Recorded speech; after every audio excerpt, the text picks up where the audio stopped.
Madiga reservation పోరాట సమితి అధ్యక్షుడు మందకృష్ణ మాదిగ మాట్లాడుతున్నారు. లైవ్ చూద్దాం.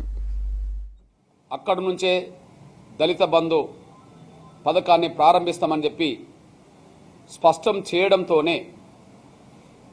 చేయడంతోనే కేసీఆర్కు హుజరాబాద్ ఉప ఎన్నికల జ్వరం రోజు రోజుకు తీవ్రంగా పెరుగుతున్నదని, దానికి మెడిసిన్ దళితులను హక్కున చేర్చుకున్నట్టుగా ఒక పథకాన్ని ప్రారంభించడమే దానికి పరిష్కారం అని చెప్పి నిన్న దళిత బంధు పథకానికి దాదాపు 20,000 కుటుంబాలకు పైగా ఉండబడి ప్రతి కుటుంబంలో పైలట్ ప్రాజెక్టుగా ఒకరికి 10 లక్షల చొప్పున ఖచ్చితంగా నిధులను మంజూరు చేస్తామని ప్రకటన చేయడమే అందుకు సాక్ష్యంగా నిలబడుతున్నది. వాస్తవానికి టీఆర్ఎస్ హుజరాబాద్ నియోజకవర్గంలో 2 రోజులకోసారి వారం రోజులకోసారి దళితుల ఓట్లే కీలకము గనక దళితుల మనోభావాలు ఎలా ఉన్నాయి అనే విషయంలో చాలా సంస్థలతో సర్వే చేయించడం జరుగుతుంది. ఆ సర్వేలో 100కి 70 నుంచి 80% దళిత ఓటర్లు,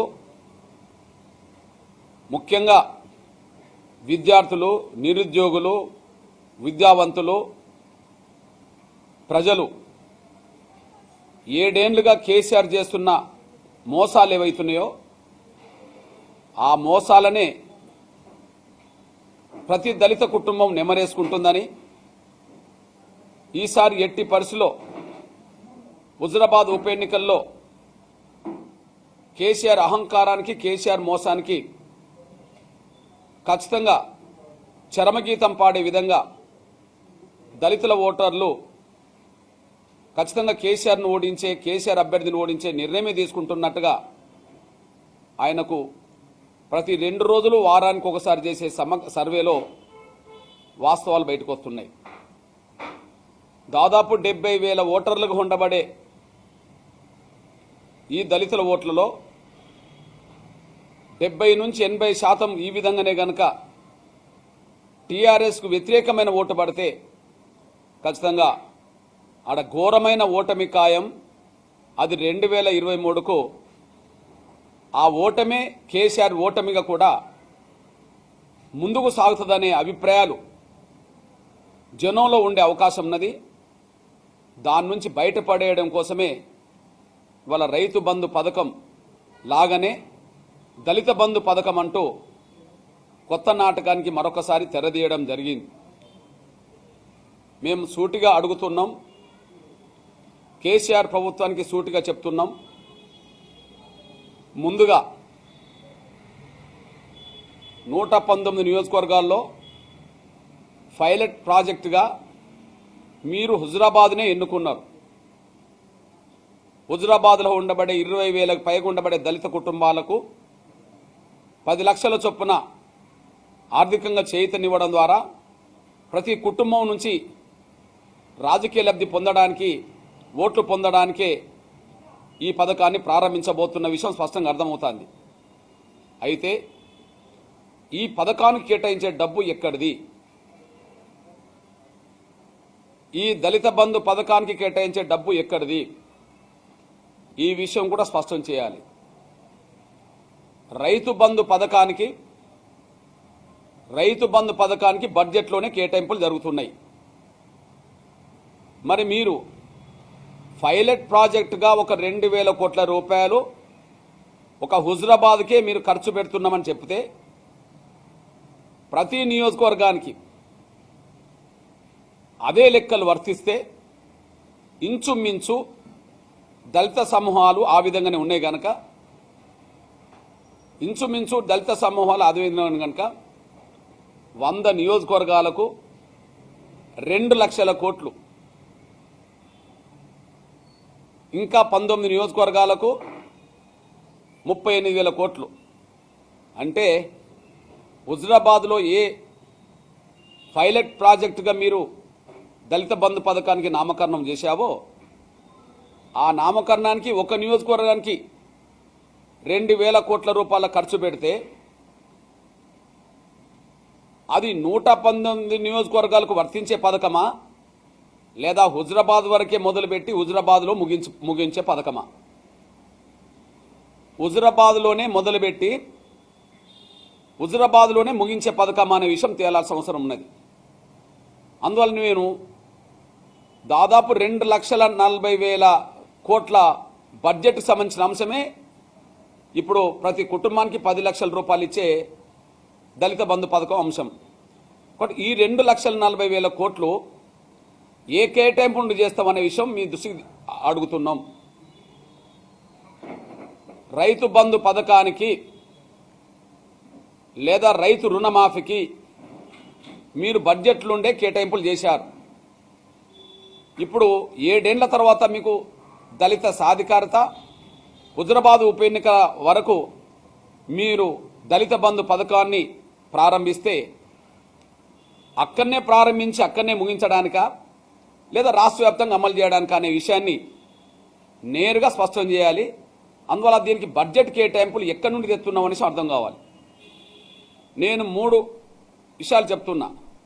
ముందు, ఈ దళిత బంధు పథకానికి కేటాయించే డబ్బు ఇంతకుముందు కేటాయించిన సబ్ ప్లాన్ నుంచి ఇచ్చేదా? మీరు పోయిన 27వ తారీఖు నాడు జరిగిన దళిత సాధికారత సమావేశంలో ఏదైతే దళిత కుటుంబాలకు ఒక్కొక్కరికి 10 లక్షల చొప్పున 1,200 కోట్ల రూపాయలు కేటాయించి ప్రతి అసెంబ్లీ నియోజకవర్గంలో 100 మందిని సెలెక్ట్ చేస్తామన్నప్పుడు మీరు ఆ 1,200 కోట్ల రూపాయలు ఎక్కడి అన్నప్పుడు సప్లాన్ నిధులకు అదనమని చెప్పారు. సప్లాన్ నిధులతో సంబంధం లేదు, ఇది అదనమని చెప్పారు. అంతే కదా? అదనమైతే ఆ కేటాయింపులు ఇప్పుడు 1,200 కోట్లు పక్కకు పెట్టి ఒక నియోజకవర్గానికే 119 నియోజకవర్గాలకు 1,200 కోట్ల రూపాయలనే అది పక్కకు పెట్టి ఇప్పుడు ఒక నియోజకవర్గానికే 2,000 కోట్ల రూపాయలు ఖర్చు పెడుతున్నారు మీరు. అవును, మీరు ఉప ఎన్నిక వరకు ఖర్చు పెట్టగలుగుతారు, కానీ అది ఉప ఎన్నిక కోసమేనా రాష్ట్రంలో 118 నియోజకవర్గాల కోసం అనేసి జవాబు చెప్పాల్సిన అవసరం ఉన్నది. ఆ 1,200 కోట్ల రూపాయలు సప్లాన్ నిధులకు అదనమైనప్పుడు మరి 119 నియోజకవర్గాల్లో ఈ దళిత బంధు పథకం వర్తిస్తే 119 నియోజకవర్గాల్లో దళిత బంధు పథకం వర్తిస్తే అది 240 కోట్ల రూపాయల బడ్జెట్ సంబంధించిన అంశం. ఈ అదనపు బడ్జెట్ అనబడుతున్నది అక్కడ 2,000 కోట్లైనా హుజరాబాద్లో 2,000 కోట్లైనా ఇది రాష్ట్ర వ్యాప్తంగా ప్రాజెక్టుగా 2,40,000 కోట్లైనా బడ్జెట్ ఎక్కడి నుండి తెస్తున్నాం అనే విషయం స్పష్టం చేయాలి. అందువల్ల మేము 3 అడుగుతున్నాం. నంబర్ 1, ఇది సప్లాన్ నిధుల నుంచి తెస్తుండ్రా? మీరు దళిత సాధికారత సమావేశంలో అన్నట్టుగా ప్రతి దళిత కుటుంబానికి 10 లక్షలు అన్న అంశాన్ని సప్లాన్ నిధులుండా లేదా అదన నిధులు అయితే బడ్జెట్ ఎక్కడిదని చెప్పాలి. రెండోది నిన్నగాక మొన్న కోకాపేట భూముల వేలం తర్వాత అమ్మిన డబ్బులు దళితుల సాధికారత కోసం ఖర్చు పెడతామని మాట్లాడడం జరిగింది.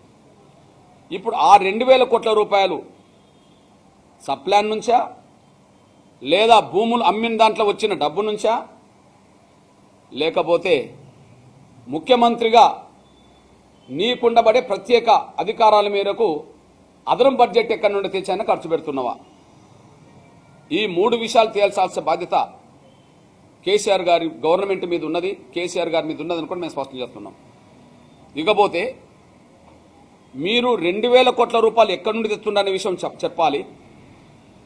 రాష్ట్ర వ్యాప్తంగా దాన్ని దానికై ఖర్చు ఎక్కడి నుండి తెస్తారు అనే విషయం కూడా బహిరంగపరచాలి.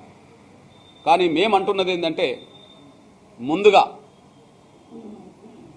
మేము చెప్పదలుచుకున్నది ఏంటంటే 7 ఏళ్ల పరిపాలనలో 90,000 కోట్ల 7 ఏళ్ల పరిపాలనలో దళితుల అభివృద్ధి కోసం కేటాయింపులు 90,000 కోట్లు చేసినామన్నట్టుగా